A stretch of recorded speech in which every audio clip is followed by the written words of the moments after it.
Okay, we're going to look at two people from our Christian past, two great leaders of the first church, Peter and Paul. Not a group from the 60s, right? But we're going to look at Peter first. Boy, you had to be like over a certain age to get that joke, right, Nick? I understand. Okay. Let's look to Peter first. Dear friends, I urge you as foreigners and exiles to abstain from sinful desires which wage war against your soul. Live such good lives among the pagans that though they accuse you of doing wrong, they may see your good deeds and glorify God on the day he visits us. So Peter reminds everyone who follows Christ, you're a foreigner in this world. Right? You actually belong to a different kingdom, serving a different king. And as you make your way through this world, always remember, this isn't your final destination. God has a higher call. And while you're on that journey, make sure that you're developing a good reputation by your character, because your character, your reputation reflects on God. Anybody who doubts that, just think about how the news responds to every significant religious leader who falls in America and what people say about God and religion. So you're important because your reputation reflects on God's. Now, Peter goes on to say, and this is going to be difficult for some of us, submit yourselves to the Lord's sake to every human authority, whether to the emperor as the supreme authority or to governors who are sent by him to punish those who do wrong and to commend those who do right. For it is God's will that by doing good you should silence the ignorant talk of foolish people. Peter was calling his people to show respect to the emperor and the governors. Let's think about that for a minute. Let's do a little history trip. People of political authority over the first church. King Agrippa killed James, son of Zebedee, one of the original 12 disciples and brother of John, in order to appease Jewish leaders who were trying to stop the church. Caligula was insane. Caligula was the first emperor to try to deify himself and force statues of himself into temples of worship throughout the whole empire. Almost created a riot and rebellion just with Jews until they talked him off the ledge. And then he tried to get his horse appointed as a political part of his cabinet. Okay? So no matter what you think about people today, they're not trying to get their horse into government. All right? Then there was Claudius. Claudius referred to himself as the high priest of the people, which would have been a struggle for Jews and Christians. Then there's Nero. Nero takes moral immorality and decadence to a whole new level in Rome, to the point that even Romans are confused and turned off by Nero. He became emperor by killing a relative. He became adept at poisoning his perceived enemies. He was known as a poisoner, even poisoned some of his close friends and advisors. He became an emperor young in life. His mom had a lot of influence until he got so frustrated with his mom, he attempted to kill her 4 times. Finally, he got so mad, he just sent people to club her to death. Talk about a dysfunctional family. Nero is best known by Christians because when Rome caught on fire, first, Nero appeared to be compassionate and kind to people who were suffering, but it became clear that by this point in his political history, he had bankrupted Rome in the economy. People got angry at him, and the fire became a trigger for them to respond against Nero, so Nero looked for people to blame, and he picked Christians. He was known for having Christians sewed up in lion skins and thrown in front of hungry animals in the arena, for crucifying Christians, and for burning them at night so that he could have light in his garden. Submit yourselves to the Lord's sake for every human authority, whether to the emperor or the supreme authority. What is Peter talking about? Peter is talking about a role, not a person. He's not talking about the support of the individuals. He's talking about the support of the position in government. And he says this for a very specific reason. See that little 3-letter word, for? For it is God's will that by doing good you should silence the ignorant talk of foolish people. At this point, Christians were starting to gain a reputation in the empire, but not necessarily a good one. Because everywhere Christians went, there seemed to be civil unrest and violence. Just read the history of the book of Acts in our Bible and all the times that Paul was beaten up, flogged, put in prison, city of Ephesus going into civil unrest. So they were struggling with that. Christians had a unique morality in relationship to Roman culture, which was confusing to them. They had developed the reputation to be a dangerous cult because people thought that they ate the blood, drank the blood, and ate the flesh, which was our metaphor for communion. It was a metaphor, people, and let's not get too excited. But they were looking to tag Christians for anything. And then it got to the worst point for emperors because they refused to worship the emperor. They talked about a king of a coming kingdom, which if you're an emperor in charge, that's treason. So Peter is trying to guide people in a difficult relationship with the government as Christians, and he's saying to them, respect the role. And he ends this passage of his letter by saying, live as free people, but do not use your freedom as a cover-up for evil. Live as God's slaves. Show proper respect to everyone. Love the family of believers. Fear God. Honor the emperor. You know what that's a description of? Just be a good citizen. Right? Use your freedom responsibly. Show respect to everyone. Be a good Christian. Honor the person in charge. That was Peter. Let's look at Paul. What we're about to look at is a passage of Scripture that has been abused throughout history. Totalitarian governments and despots have used this passage from Paul to try to force Christians to obey every law and every action that they do. So it has been widely abused. It's important for us to understand a proper perspective of it. So Paul writes, let everyone be subject to governing authorities, for there is no authority except that which God has established. The authorities that exist have been established by God. Consequently, whoever rebels against the authority is rebelling against what God has instituted, and those who do so will bring judgment on themselves. For rulers hold no terror for those who do right, but for those who do wrong. Do you want to be free from your fear of the one in authority? Then do what is right, and you'll be commended. This is important. I highlighted this one sentence, there is no authority except that which God has established. And he repeats it in the next sentence. The authorities that exist have been established by God. And what do we teach at our church? Repetition is a form of demonstrating importance. It's as if it's being underlined or made bold. To say the same thing in two different ways is saying this is an important idea. And that word established is actually a unique Greek word. And it means to appoint, such as to appoint positions of civil and military authority over others. What Paul is saying is that God has appointed the government to create a just society. So cooperate with the government. That's the basic principle here. Now, when we look at this, he goes on to say, for the one in authority is God's servant. But if you do wrong, be afraid, for rulers don't bear the sword for no reason. They are God's servants, agents of wrath to bring punishment on the wrongdoer. Therefore, it's necessary to submit to the authorities, not only because of possible punishment, but also as a matter of conscience. This is why you pay taxes. Now, that's not right there. We just lost every American in the room, right? I understand. For the authorities are God's servants who give their full time to governing. Give to everyone what you owe them. If you owe taxes, pay taxes. If revenue, then revenue. If respect, then respect. If honor, then honor. He repeats something 3 times. Right? Yeah, it's no puzzle. I made it bold for you to see it, right? He repeats something 3 times. He calls the government and the leaders God's servants.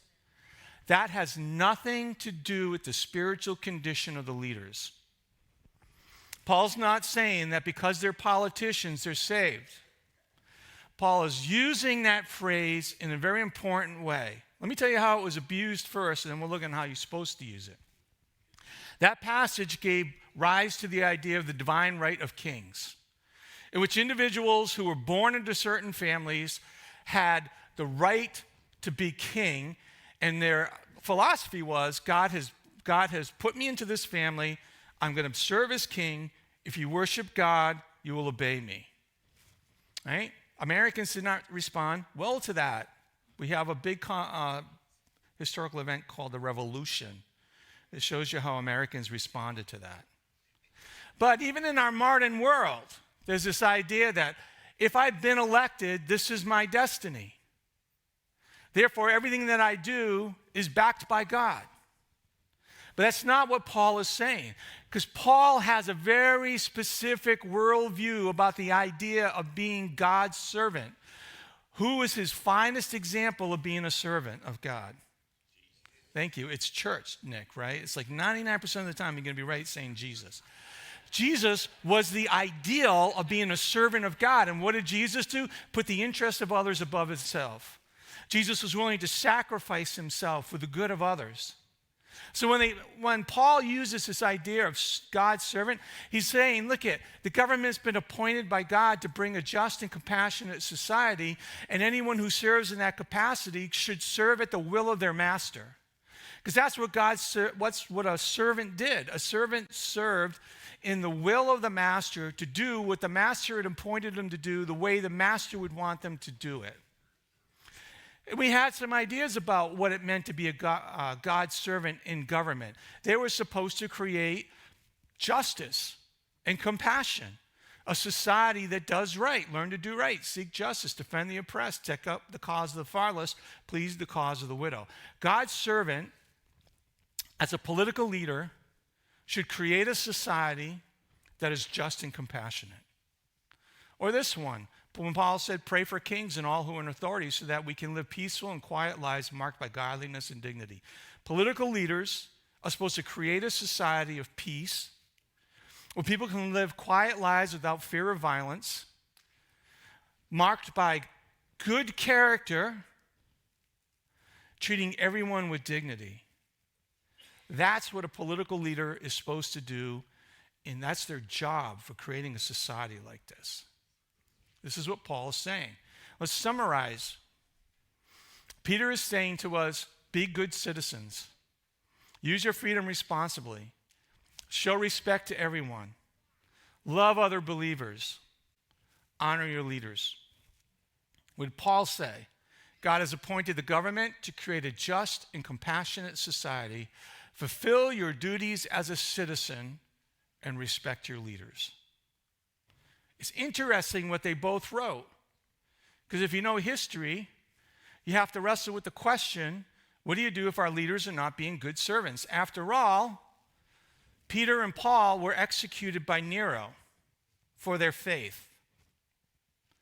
So it's kind of now, there's a little bit of a tension, like what do we do when a leader's not fulfilling their destiny or their call to be God's servant in creating a just and compassionate society? Talk about the principle of civil protest for a moment. I'm going to give you just three examples. We're just going to touch on just three examples, and I'm going to show you how to access many more. Because these three examples give us insights. This is Micaiah. Micaiah was a prophet. He was a prophet in what we would call our Old Testament in the history of Israel, and he served God by holding society accountable to God's laws. Micaiah was, let's just say he wasn't appreciated by the king at the time. Here's a verse describing their relationship. The king of Israel answered Jehoshaphat, the king of Judah, there is still one prophet through whom we can inquire of the Lord. Sorry, it's Rhode Island coming through. But I hate him because he never prophesies anything good about me, but always bad. He's Micaiah, son of Imlah. They had a tense relationship, right? They had a tense relationship because the king of Israel was Ahab. Ahab was incredibly immoral, unjust, served his own interest, and led the people away from God. He hated Micaiah because Micaiah kept calling him to task. You're not being God's servant. You're not doing the good that God has called you to do. And so this relationship was tense. But the incredible thing is Micaiah kept speaking truth to the king. You're an American in this country. Living in this country as an American, you have freedom of speech, freedom of assembly, and access to free press. Use your rights to speak truth. course you can write letters, do an op-ed, right? Create a blog, do a YouTube channel, get your message out there. It's America. You can do that. Right? You have freedom of assembly. Join a movement. Collect signatures. Do a petition. Do a peaceful march. You have the right to do that. But in speaking truth to your leaders, follow Paul's advice. Because to another person he was mentoring, a man named Titus, who was a pastor in a different church than Timothy, Paul says, remind the people to be subject to rulers and authorities, to be obedient, to be ready to do whatever is good. This is important. To slander no one. To be peaceful and considerate, and to always be gentle towards everyone. Violence, destruction of property, assassination attempts, slander of political leaders does not fall into the context of that verse. There's no justification for those things. And you heard me say slander, right? Because Christians contribute to a rhetoric of slander that foments fear and violence in our country. It's one of my convictions. Paul, let me read this verse again. Remind the people to be subject to rulers and authorities, to be obedient, to be ready to do what is good, to slander no one, to be peaceful and considerate, and to always be gentle to everyone. This is our Christian responsibility in speaking truth. Look at another example. It's Jesus.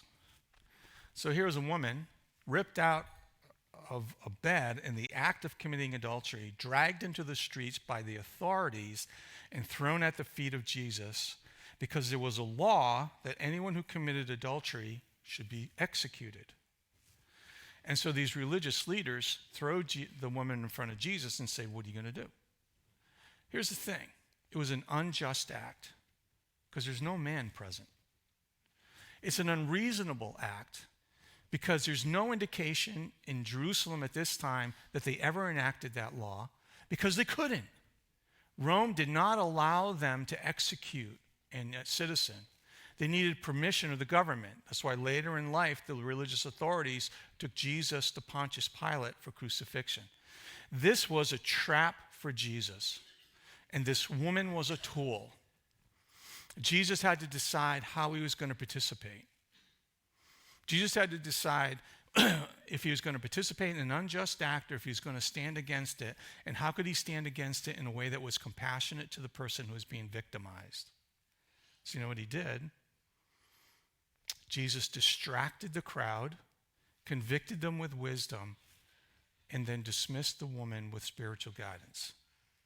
Jesus responded to an unjust act with compassion and wisdom. I think of what his brother James wrote. Who is wise and understanding among you? Let them show it by their good life, by deeds done in humility that comes from wisdom. How do we respond in civil protest? With wisdom and compassion, following the dictates of Jesus, or the example of Jesus. How do we learn what wisdom is? You so saturate yourself with the Bible that it forms your character, it changes your worldview, it sets your goals, and it directs your ambitions. That's what wisdom is. Wisdom is biblical knowledge applied to the decisions of life so that you lead a godly life, which Paul says is the duty of every citizen. How about a third example? This is Daniel. Daniel was a significant leader in an ancient empire called Babylon. He was doing a great job. Was it Babylon at the time? Yeah, I think it was Babylon, right? He happened to survive a few changes of administration, shall we say. So he is serving as a significant political leader in the nation of Babylon. He's a Jew, faithful to God and in his spiritual practices. He's up for a major promotion, which would be the modern equivalent to a prime minister. His co-workers who were competing for the job were jealous of Daniel's potential promotion.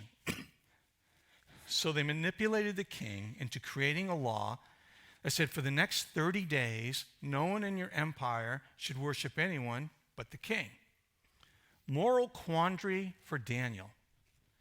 Because Daniel's religious convictions and spiritual practices couldn't bow to any human authority but to God. He could obviously respect religious authority because he was so high up in government office, but he could not worship the king. So Daniel had to make a decision as to what to do. When the law was enacted on the first day, Daniel kept his spiritual practices and honored his faith convictions, was arrested and thrown into a cave with hungry lions. Want to know how the story ends? Read it in the Bible. I just told you to read the Bible, right? Here's the point. Daniel didn't foment rebellion. He didn't do anything violent. He stuck to his convictions, and he did what I call peaceful protest because he honored what he believed to be the right and good thing to do. These are the Greensboro Four. In 1960, 4 young men, black men, sat down at a counter in a Woolworths department store because they had a lunch service. It was the segregationist South. So in the segregationist South, blacks couldn't eat at the same restaurants as whites. But they knew that it was an unjust law. So they sat down, and though they were refused service, they didn't leave until Woolworth was closed. The next day, 20 of their college friends joined them and filled up the whole diner so it couldn't serve any other patron. The news caught hold of this and began to put it into the press. Suddenly, as time progressed, 300 people filled Woolworths. As the police came in to arrest people and to drag them out, more people took their place. The movement caught on into other Woolworth department stores around the nation, where students began to sit in protest, peaceful protest, filling up these seats. And other people began to join them. Then they began to picket outside of Woolworths. It gained so much attention and was such a powerful movement, it actually affected the change of law. And it changed the law of segregating blacks from eating in white restaurants, and it gave blacks the right to eat in the same restaurants as white, regardless of their color. It was a peaceful protest against an unjust law that created change in society. It's admirable. Now, I do want to highlight one thing. In each of these examples, there was violence, right? Because when you think if you really know the story of Micaiah, Micaiah was arrested by the king and put into a place where his life was probably forfeit. If you listen to the story of Daniel, his life was put at risk in a den with animals. And Jesus, that one event accelerated the religious leaders' determination to drive him towards execution. If you're going to do right, you can't expect everyone to support you. And you have to expect you might even find violent opposition. These are just 3 examples with the chapters in the Bible. I wonder why I put the chapters in the Bible next to the example. You could take a picture of this. And this is just a cursory glance at other people who had to make decisions on how to apply their faith convictions and spiritual practices against authority figures that were fighting against them. You could pull out your cameras, hint, hint. You could take a picture of this, hint, hint. And maybe you'd even read the Bible passages to just begin to get your own understanding so that you can find your own path of wisdom that would guide you through political times and understanding how you fulfill both Peter and Paul's advice to Christians in government. That was a hint, right? Let's just review. Go back to the beginning here. What does Peter have to say when the great leaders of the church? Be a good citizen. Use your freedom responsibly. Show respect to everyone. Love other believers. Fear God. Honor your leaders. And what does Paul say? God has appointed the government to create a just and compassionate society. Fulfill your duties as a citizen and respect your leaders. What happens if they're not being good servants? We correct and confront leadership with Christian character. It's just a call. Now I understand that can be, for some people, this is great. For some people, this is difficult. I understand that this was a contentious election cycle that has gone on for many months, and we've said a lot over the 4 messages, and you need some time to just let things sink in. So while we play this video, this is an opportunity for you to just sit with God and let him speak to you. We live in an amazing country that's marked by freedom. The things we say, the things we believe, the strong opinions we express, all are possible because we have freedom. But what happens when our freedom allows us to carry our words, our beliefs, and our opinions into our conversations, and especially into our political conversations? Whether we disagree about party affiliation, about important social issues, or about the overall direction of our nation, let's face it, the challenges can seem confusing, even overwhelming. So as followers of Jesus, how should we use our freedom? Is there a way of living that keeps our focus on Jesus, but that also doesn't turn a blind eye to the culture around us? How can Christ followers engage wholeheartedly in our relational spaces, but without ever losing sight of where our ultimate allegiance lies? This is where we lean in. This is where we learn to live and think and love differently, because followers of Jesus are different. And this is where we discover all that God has for us as we ground ourselves in the hope of the one who reigns over his kingdom forever.